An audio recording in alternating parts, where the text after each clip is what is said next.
Assalamualaikum warahmatullahi wabarakatuh. Kami dari kelompok 3 yang akan menjelaskan tentang hadis maudhu. Selamat menyaksikan. Pengertian maudhu. Secara lughah atau bahasa, hadis maudhu merupakan bentuk isim maf'ul dari wada' yada'u yang memiliki beberapa makna, antara lain menggugurkan, meninggalkan, dan mengada-ngada. Kata-kata yang bisa dipakai untuk hadis maudhu adalah al-mukhatalaku, al-muhtala'u, al-masnuh, dan al-mahsub. Kata tersebut memiliki arti yang hampir sama, secara mengada-ngada dan dusta, yang tidak beliau sabdakan, beliau kerjakan ataupun beliau takrirkan. Menurut Ahmad Amin, bahwa hadis maudhu telah terjadi pada masa Rasulullah Shallallahu Alaihi Wasallam masih hidup. Dari Anas bin Malik radhiyallahu an, Rasulullah Shallallahu Alaihi Wasallam bersabda, "Barang siapa yang sengaja berdusta atas namaku, maka hendaknya dia mengambil tempat duduknya di neraka." Hadis riwayat Bukhari dan Muslim. Dengan dikeluarkannya sabda tersebut, menurut Ahmad Amin, Rasulullah Shallallahu Alaihi Wasallam mengira telah ada pihak-pihak yang ingin berbuat bohong kepada dirinya. Oleh karena itu, hadis tersebut merupakan respon terhadap fenomena yang ada pada saat itu, yang berarti menggambarkan bahwa kemungkinan besar pada zaman Rasulullah telah terjadi pemalsuan hadis, sehingga Rasul mengancam kepada para pihak yang membuat hadis palsu. Contoh hadis maudhu: barang siapa berpuasa di waktu pagi pada hari Idul Fitri, dia bagaikan puasa sepanjang waktu. Ini adalah hadis palsu yang dibuat oleh Ibnu al-Bailami. Ibnu Hibban rahimahullah berkata, dia meriwayatkan hadis dari ayahnya sebanyak kurang lebih 200 hadis. Semuanya palsu dan tidak boleh berhujjah dengan dia, dan juga tidak boleh disebut namanya kecuali hanya untuk menjelaskan keheranan terhadapnya. Hadis maudhu banyak beredar, terutama di media sosial, seringkali digunakan untuk kepentingan tertentu seperti acara keagamaan atau politik. Menurut Muhammad Ajaz al-Khatib dalam Al-Sunnah Qabla At-Tadwin, pemalsuan hadis bermula setelah terbunuhnya Khalifah Utsman bin Affan yang menimbulkan konflik politik antara Ali bin Abi Thalib dan Muawiyah bin Abi Sufyan. Dari konflik ini muncul 3 kelompok besar, yaitu Khawarij, Syiah, dan Pro-Muawiyah, yang masing-masing kemudian menciptakan hadis palsu untuk mendukung kepentingan politik dan kelompoknya. Penyebaran hadis palsu saat itu sangat masif, baik secara individu maupun kelompok, bahkan dari mimbar-mimbar ceramah. Sementara Ajaz al-Khatib menambahkan tujuan lain seperti politik, fanatisme suku, dan pembelaan mazhab. Kedua ulama sepakat bahwa berbohong atas nama Nabi, meskipun untuk tujuan kebaikan, tetap tidak dibenarkan.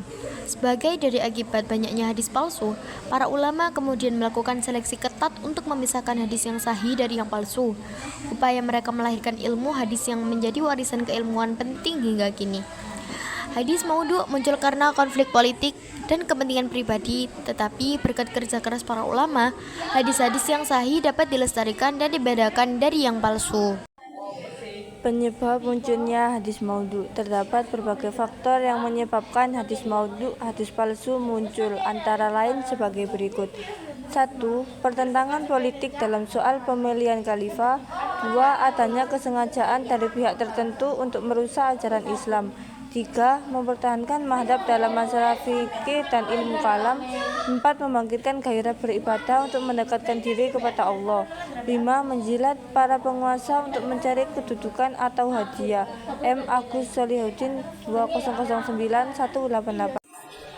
Cara menghindari hadis maudhu. Sebelum mengetahui cara menghindari hadis maudhu, para ulama yang ikhlas sangat bersungguh-sungguh dalam memerangi hadis maudhu ini. Mereka meneliti dan memisahkan hadis-hadis maudhu demi menjaga kemurnian ajaran agama.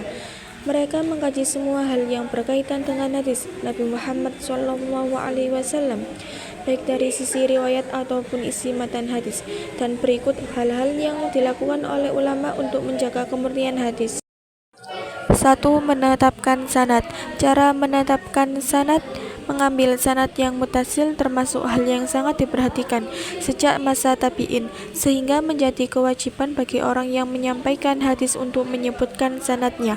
Dengan sanad ini, hadis dapat diyakini kebenarannya dari Rasulullah SAW, sehingga hati kita akan lebih menerima hadis dengan sanad mutasil.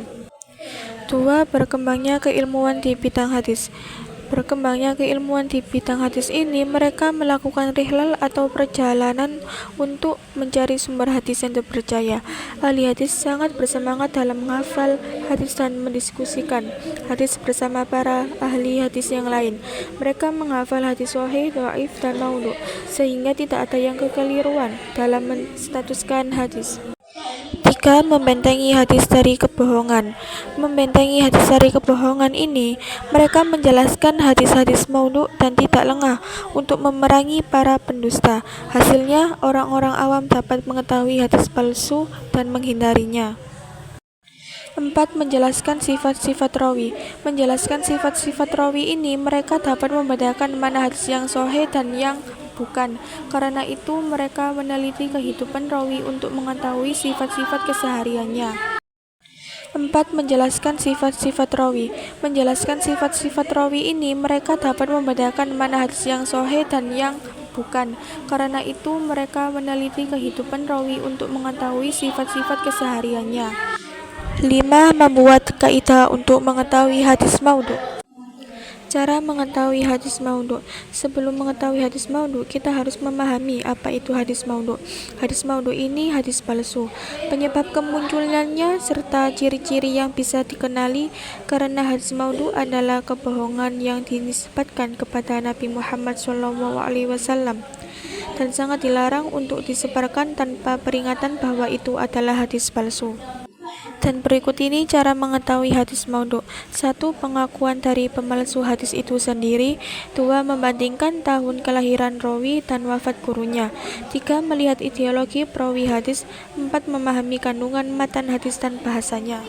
Pertama, dari Mu'ti al-Kusyairi berpendapat bahwa ahli sufi dan ahli hadis memiliki perbedaan dalam hukum menyebarkan hadis maudhu. Menurut ahli sufi, kebolehan merujuk pada hadis maudhu atau dhaif, tetapi tidak untuk semua hal. Kita boleh saja mengambil hadis maudhu, hadis palsu, tetapi lil fadli a'mal, untuk keutamaan amal. Menurut ahli hadis tidak diperbolehkan karena melihat dari al-jarah wa ta'dim. Pendapat yang kedua, menurut Syekh Abdul Qadir Al-Jailani, sama seperti Imam Al-Ghazali. Meskipun terjadi perbedaan pendapat, apakah Syekh Abdul Qadir Al-Jailani itu berguru langsung kepada Imam Ghazali atau tidak, atau berguru pada muridnya Imam Al-Ghazali. Menurut sufismenya itu, begitu banyak mengadopsi dari konsepnya Imam Al-Ghazali. Menurut pendapat yang ketiga, kata Ibnu Hibban dalam kitab Al-Majrur, ketika membawakan hadis ini, beliau membawakan judul untuk hadis ini. Siapa yang ia masih ragu ketika ia meriwayatkan hadis, apakah ia hadisnya sahih atau dhaif, tapi ia sampaikan, maka ia masuk di dalam hadis ini.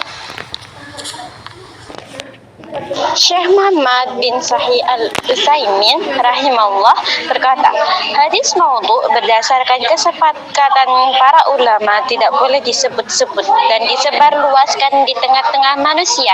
Hadis maudhu tidak boleh digunakan baik dalam masalah at-targhib untuk memotivasi atau at-tarhib untuk menakut-nakuti, dan tidak boleh digunakan untuk hal-hal lainnya. Hadis maudhu boleh disebutkan jika memang ingin dijelaskan status hadisnya yang maudhu. Pendapat kelima, menurut Abu Muhammad Al-Juwaini, ayah Imam Al-Haramain Abu Al-Ma'ali, salah seorang mazhab Syafi'i, orang tersebut menjadi kafir dengan melakukan pembohongan tersebut secara sengaja dan boleh dijatuhi hukuman mati. Pendapat ini dianggap lemah oleh Imam Al-Haramain sendiri. Thank you for watching. Wassalamualaikum warahmatullahi wabarakatuh.